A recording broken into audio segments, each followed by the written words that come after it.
Poďme si to dať dole.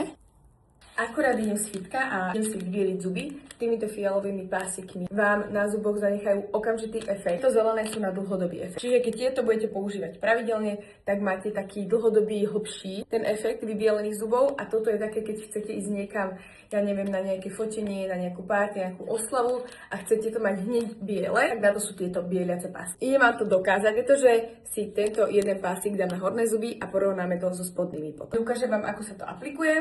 Tuto máte potom aj takýto papierik na porovnaní pred a po. Tuto vnútri už máte bieliace pásky. A ja mám posledný.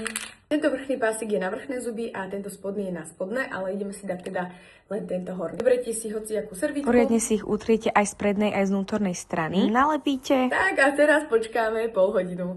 Vyzerám, ako keby nemám vrchný rad zubov.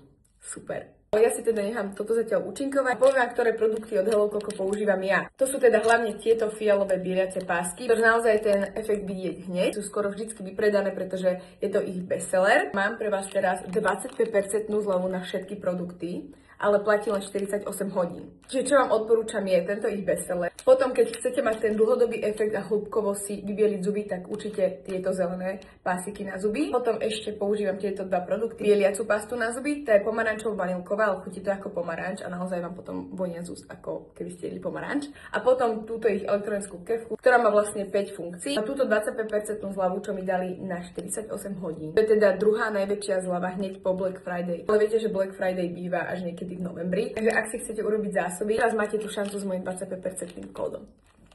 Poďme si to dať dole. No, ja si myslím, že ten rozdiel tam je očividný. Zvykne sa vám pýtať, ako sa to potom dáva dole a ja sa zvyknem dávať normálnou pastou. Si umiem zuby.